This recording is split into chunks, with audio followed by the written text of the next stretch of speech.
नमस्कार, amazing for everything या चॅनलमध्ये आपल्या सर्वांचे स्वागत आहे। तर आज आपण बघणार आहोत हॉटेलमधल्यासारखे अगदी रसरशीत असे गुलाबजामुन।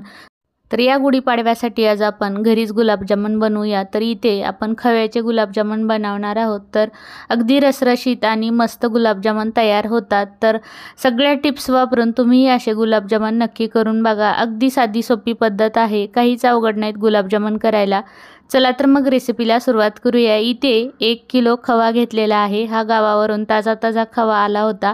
मस्त खवा आहे, अगदी गाईच्या दुधाचा आहे। बघा तुम्हाला कलरही याचा पिवळसर दिसत असेल। म्हशीच्या दुधाचा खवा असतो तो असा पांढरा कलर असतो। तर हे पहा, असा हाताने थोडा थोडा करून चांगला फेटून घ्यायचा आहे। जेवढा आपण खवा फेटाल तेवढे गुलाबजामुन मस्त रसरशीत होतात। तर हे असा सगळा हाताने मी 1 किलो खवा पूर्ण फेटून घेणार आहे। तर हे बघा मस्त हलका फुलका खवा झालेला आहे। आता यामध्ये आपल्याला घालायचा आहे रवा। तर फक्त मी रवा आणि खवा याचेच गुलाबजामुन करणार आहे, याच्यामध्ये मैदा वगैरे अजिबात वापरणार नाही। तर इथे आपण बारीक रवा घेतलेला आहे, 1 वाटी रवा घेतला आहे मी। अगोदर एवढाच रवा घालून बघणार आहे, कारण जास्ती रवा घालायला नको। मस्त रवाळ असे गुलाबजामुन तयार होतात। तर जास्तही रवा घालायचा नाही, मग खव्याची टेस्ट येत नाही गुलाबजामुन खाताना। तर इथे बघा परत मी पाऊण वाटी घेतलेला आहे, थोडासा मला पाहिजे होता। आता एवढाच रवा बास होईल असं मला तरी वाटतंय। अजून काही रवा लागला तर मी थोडासा घेईन, 1-2 चमचे, पण मला नाही वाटत आता रवा लागेल। तर हे अगोदर सगळा रवा मळून घ्यायचा, याच्यामध्ये मिक्स होतो चांगला। लागला तर घेणार आहे 1-2 चमचे, पण मला नाही वाटत आता लागेल, कारण रवा पूर्ण फुगून यायचा आहे। हे बघा याच्यात लागला नाही परत मला रवा। तर पूर्ण एकूण आपण 1.25 वाटी एवढा रवा घातलेला 1 किलो खव्यासाठी। तर हे आता आपल्याला 15 मिनिटासाठी असं झाकून ठेवायचं आहे, मस्त रवा फुगला जातो। तर मी अगोदर पाक वगैरे करून घेतलेला नाही। आता याच्यात बघा छान रवा मिक्स झालेला आहे। तर याच्यात आता आपल्याला घालायचा आहे 1 चमचाभर एवढा सोडा। तर हा बेकिंग सोडा आहे। तर 1 किलो खव्याला बेकिंग सोडा 1 चमचाभर एवढा लागतो आणि छान गुलाबजामुन फुगतात। तर छान गुलाबजामुन जेव्हा फुगतात तेव्हा त्याच्या आतमध्ये सुद्धा पाक जातो आणि मस्त रसरशीत अशी गुलाबजामुन तयार होतात। सोडा घातल्यानंतर हे सगळं आता आपल्याला चांगला परत एकदा मळून घ्यायचं आहे। हे बघा सगळीकडून मी चांगलं मळून घेतले। आता मी तुम्हाला दाखवते गुलाबजामुन करताना। तर मी सगळे अगोदर गुलाबजामुन करून घेणार आहे। तर काही मी असे गोल गोल केलेत आणि काही असे लांबट केलेत, कारण दोन्ही प्रकारचेही गुलाबजामुन छान होतात, त्यासाठीच मी तुम्हाला दाखवते। हे असे लांबट बोटाच्या साईजचे एवढे गुलाबजामुनही मी तुम्हाला करून दाखवते, कारण हॉटेलमध्ये आपण जेव्हा गुलाबजामुन बघतो तेव्हा असेही गुलाबजामुन मिळतात। तर हे बघा छोट्या छोट्या साईजमध्ये मी करून घेते। तर दोन्ही प्रकारचे मी गोल आणि असे लांबट गुलाबजामुन करून घेणार आहे आता।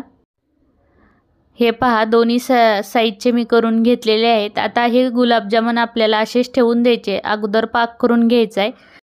1 किलो खवा आहे, तर त्यासाठी पाऊण किलो साखर घेतली।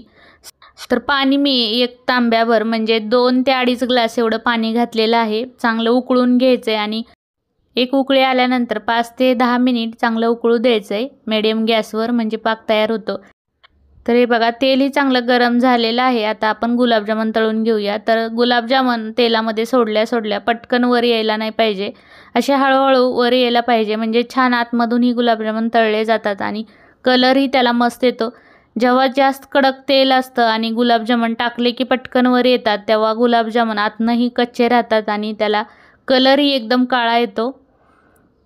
तर हे बघा मस्त कलर येतोय गुलाबजामुनाला आणि छान असे गुलाबजामुन आता आपण तळून घेऊया।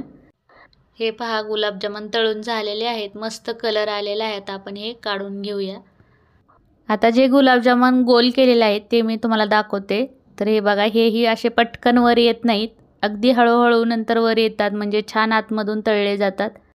गुलाबजामुन बनवताना त्याच्यामध्ये सोड्याचं प्रमाण व्यवस्थित झालं तर गुलाबजामुन अगदी मस्त होतात, हॉटेलमधल्यासारखे अगदी रसरशीत असे होतात। गुलाबजामुन तळताना ना त्याला गॅस एकदम मीडियम पाहिजे, म्हणजे मस्त गुलाबजामुनही तळले जातात आतमधूनही। तर हे बघा मस्त कलर आलेला आहे। हेही गुलाबजामुन आता आपण काढून घेऊया। हे पहा कलर किती मस्त आलेला आहे गुलाबजामुनला, मस्त तळलेले आहेत। तर आपला दुसरीकडे पाकही झालेला आहे।